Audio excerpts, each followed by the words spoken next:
নমস্কার বন্ধুরা, চিত্রাস রিয়েল স্টাইলে আপনাদেরকে স্বাগত। আশা করি সবাই ভালো আছেন।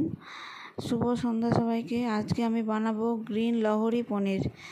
দেখুন কি কি দিয়েছি। তার জন্য দই দিয়েছি, পনির নিয়েছি 400 গ্রাম, ঘি লাগবে, এদিকে পালং শাক লাগবে, ধনে পাতা, পুদিনা পাতাও লাগবে, আদা, লঙ্কা, এদিকে গুঁড়ো মশলা মধ্যে জিরে গুঁড়ো, ধনে গুঁড়ো, হলুদ গুঁড়ো, কাশ্মীরি লঙ্কা গুঁড়ো, আর ফোড়নের জন্য লাগবে জিরে, ধনে, গোটা জিরে, শুকনো লঙ্কা, তেজপাতা, আর গরম মশলার মধ্যে লাগবে এলাচ, লং, দারচিনি, আর একটু পালং শাকটা দেখুন আমি সেদ্ধ করে নেব, জল দিয়ে হালকা সেদ্ধ করছি। পালং শাকটা চাপিয়েছি, পালং শাকটা সেদ্ধ করে নিয়ে জলটা ফেলে দেবো। তারপরে মশলাটা রেডি করব আমি। যেহেতু গ্রিন লহরি পনির, তার জন্য একটু পালং শাক, ধনে পাতা, পুদিনা পাতা সবই দিয়েছি, তবে গ্রিন কালারটা ভালো আসবে। দেখবেন খেয়ে খুব সুন্দর টেস্ট হয়। নিরামিষ রেসিপি পুরোপুরি। আপনারা পেঁয়াজ রসুন দিলে দিতে পারেন, পেঁয়াজ রসুন ব্যবহার করতে পারেন মশলাতে। আমি ব্যবহার করিনি, আমি নিরামিষই বানিয়েছি পুরো। এই ধরুন আমার পালং শাকটা সেদ্ধ হয়ে গেছে, আমি স্ট্রেন করে নিচ্ছি জলটা। মশলাটা রেডি করছি। পালং শাকটা দিলাম, এবারে ধনে পাতাটা দিচ্ছি,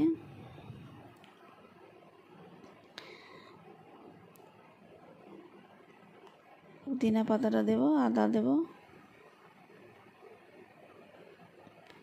লঙ্কা দিয়েছি একটা সাথে, দিয়ে একটা পেস্ট করে নেব। এটাতে কাজু টাজু কিছু লাগবে না, দই লাগবে। দইটা আমি রেডি করে রেখেছি, এবং দইটাও একসাথে দিয়ে দিলাম। মশলার সঙ্গে দইটাও একসাথে পেস্ট করবো, আলাদা করে যেন। আর জল দেবো না, পেস্টটা তৈরি করে দিয়ে ঘি দিচ্ছি।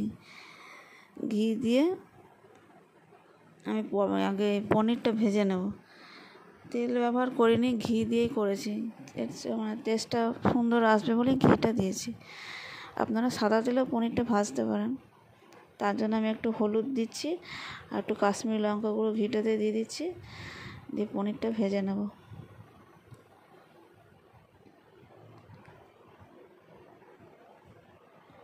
মিশিয়ে নিলাম ঘিটার মধ্যে লঙ্কা, কাশ্মীরি লঙ্কা গুঁড়োটার, হলুদটা।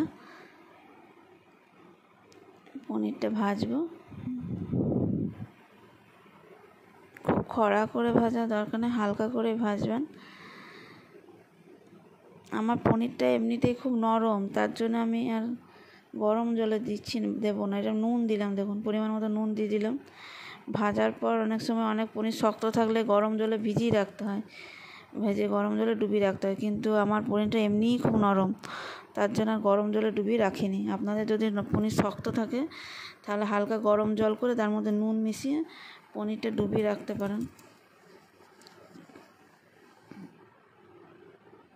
তাতে পনিরটা আপনাদের নরম থাকবে, তবে টেস্টটা ঢুকবে। আমার পনিরটা নরম বলে আমি আর ভেজাইনি। মশলাটা রেডি হয়ে গেছে, এদিকে রেডি করে নিয়েছি, পেস্টটা তৈরি করে রেখেছি।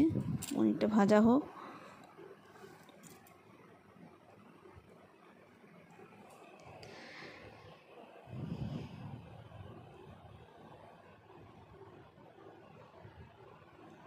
ঢেলে নিলাম কড়াই থেকে, পনিরটা থালাতে ঢেলে নিলাম। দেখুন আমি খুব কড়া করে ভাজিনি, হালকা একটু ভেজে নিয়েছি, তাতে কালারটাও সুন্দর আসবে আর নুনটা টেস্টটা ঢুকবে। কড়াই চাপিয়েছি, আমি এবার বাটার দিয়েছি। বাটার দিয়েছি, আমি এতে সাদা তেল ইউজ করিনি, আমি বাটার ঘিয়েই তৈরি করেছি। আপনারা যদি অসুবিধা থাকে আপনারা সাদা তেলে করতে পারেন, শেষে একটু ঘি বা বাটার মিশিয়ে দিতে পারেন। দেখুন আমি তেজপাতা, শুকনো লঙ্কা, জিরে, গোটা জিরে, তারপরে দারচিনি, লং, এলাচ এগুলো দিয়ে দিলাম। এক টুকরো 4টে দারচিনি দিয়েছি, 4টে এলাচ দিয়েছি, 4টে লং দিয়েছি, এক টুকরো দারচিনি দিয়েছি।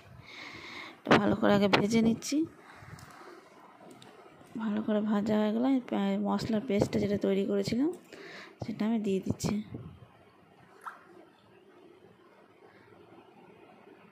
এখন ভালো করে মিশিয়ে নিচ্ছি।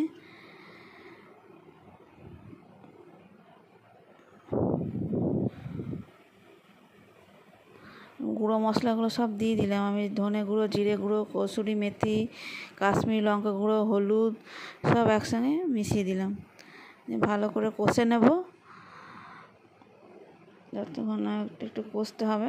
নুন দিয়ে দিচ্ছি পরিমাণ মতো।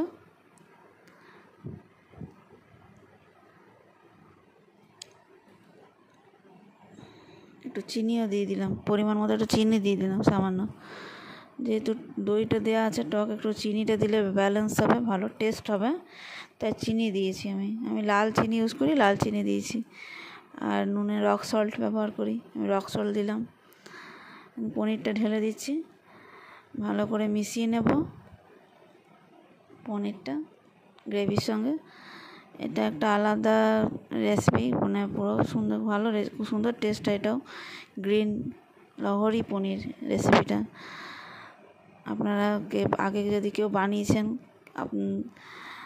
তারাও আমার এই পদ্ধতিতে একবার করে দেখবেন, ভালো লাগবে। আমার রেসিপি কেমন লাগছে জানাবেন, কমেন্ট করবেন, আমার চ্যানেলটা শেয়ার করবেন। আমার পাশে থাকা আপনাদের অনুরোধ করছি, আপনারা সাবস্ক্রাইব করুন চ্যানেলটাকে। চ্যানেলকে আমার সাবস্ক্রাইব করে এগিয়ে যাওয়ার জন্য অনুরোধ করছি, আপনারা সাথে থাকবেন সব সময়। আমি আরও নতুন নতুন রেসিপি দেব।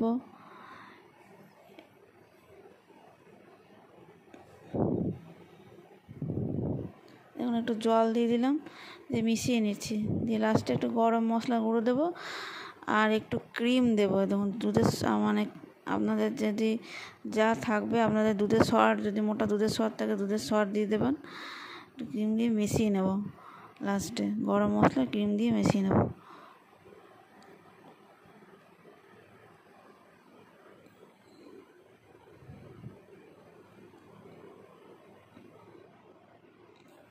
নিরামিষের দিনে আপনারা এটা বানিয়ে দেখুন, লুচি পরোটার সঙ্গে ভালো লাগবে।